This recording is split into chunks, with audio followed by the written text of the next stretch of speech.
Hey everybody, today I'm going to be doing block coloring with acid-free markers, and I'll be drawing a Native American. I love drawing Native Americans because they have all these cool little textures with feathers and beads and their faces and all that kind of stuff. I've been drawing them for a long time. I'm going to be drawing with a parallel pen. I love this pen. The links of all this stuff is below. I'm constantly drawing with this pen. I love how the water pulls it. Right now I'm going to lay down the structure. This kind of gives you a visual of how my mind is thinking on what I see before I put stuff down. And this is giving you kind of like a color code of that. So I'm kind of really loosely laying down the face and the colors. This is the second color that I'm laying down. I'm already thinking about where the light's going to be hitting his face and where it's not. This is already the structure of his face, but it's very loose. Laying these colors down, now kind of putting in the nose right there and the background with the blue.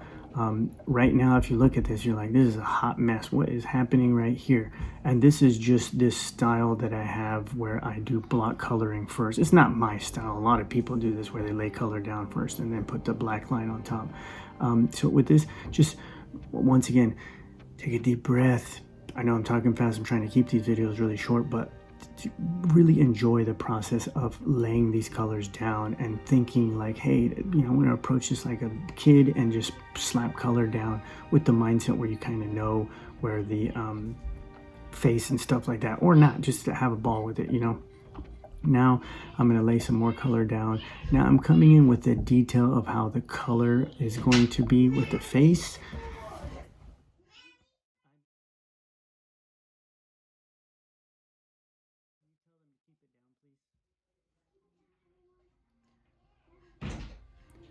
So I'm laying down the color of the face right now, and now this is kind of the structure, like if you look at this drawing right there, that face, you'd like, two-year-old drew this, but this is why I'm saying to draw with the mindset of practice. This is like, it's like when you're running, you're not going to become the best runner right when you run. Just go practice. Each one of these drawings is a practice, and you're gonna pull back and say, oh, this looks way better than the 50 drawings that I did before. But to me, it's about completing the drawing and not getting caught up on the creativity of it. Does this look right? Is this proportion? There's many other artists for that on YouTube. If you want to go that route, perfectly fine. I'm more of the guy who's going to show you the funness and the kind of like just put it out there and finish it. I mean, I guess, I'm sure my mind changes, anyways. So I'm putting on the purples and the pinks here, going back on the top of his face with this color. These are acid-free markers. They're really fun because they don't tend to bleed into each other when you lay these colors down in such close proximity. And now I'm kind of going in on his face with the darker purples. I'm going back in with the skin tones there. And now coming in really loose. The good thing about coming in loose with these kind of colors is there's energy inside of these artworks.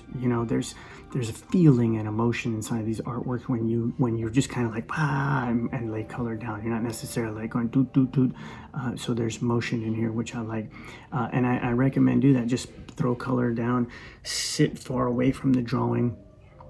Draw like this with your arm out, and let it just come out. Coming in with the blues here, more of the color and the design of his headband there, adding more darker colors there. Now putting a little bit of highlights inside of his skin, and then putting in some greens and kind of just developing more of the face, coming in with darkers, pulling those darks out, knowing where the shade is at and where the light's hitting. Once again, keeping it real light. Okay, now here is where I'm now going to take out the parallel pen and do the one line stroke that I do. Let me, hold on, go back. Here's right here is where I get the parallel pen, and I'm doing a one line stroke. I'm going to draw this whole thing in one line and kind of reiterate what's already been laying down with this parallel pen. I love the parallel pen because you can have a thin stroke and then a thick stroke. So I'm going to come back down, keep drawing. If you don't have these materials, that's perfectly fine. If you like how these looks, the links of these materials are below. But I would say if you have markers and stuff like that, or crowns, lay color down, look at a reference. I'm looking at a reference on this drawing. You can see it to the right. I'm not concerned if it necessarily looks exactly like him, but I'm somewhat following the structure of that face. So just a recommendation. Now I'm going to keep on doing the one line stroke with the parallel pen and continue drawing him out. And going in with the face, the details, pulling all of the structure out. Again, really loose with the pen, so there's movement and action in this painting or drawing. Now I'm coming in, I stopped. Now I'm coming in with a fatter marker, and I'm now darkening bigger parts of this and adding more detail. And this is kind of where, to me, the character is coming to life, because that black is pulling stuff out and pushing things back. And with this, it's really fun because you get to see how these structures just develop in a couple strokes. Now I'm coming in with my whiteout and popping in where I would think the light is going. Once again, this is loosely based on that reference that you can see on the top. But I'm also just having fun, making sure that I'm just having fun.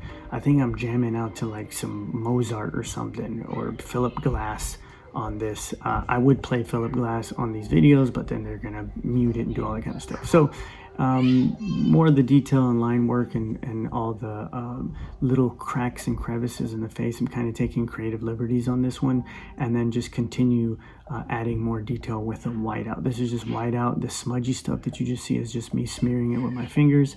And now I'm going back with the black to go over the white and doing that pop and pull thing, and then just making sure that, once again, I'm having fun with this. Now I'm kind of I just smeared the black again to add more texture. I'm now using Sharpie markers to go over the black and create more depth there. More whiteout here on the collar. Adding shapes and like little details, and boom, that's it. That's the finished drawing. I hope you like this drawing. This was like the style where I lay down color first, then draw. Like, subscribe, comment, do all those good things. It really helps. And if there's characters or art supplies you'd like me to review, just let me know. Thanks so much for your time. Have a blessed day. Don't forget to hit the bell icon. Check out our art tees and art books. Enjoy. Artist CQ. Subscribe.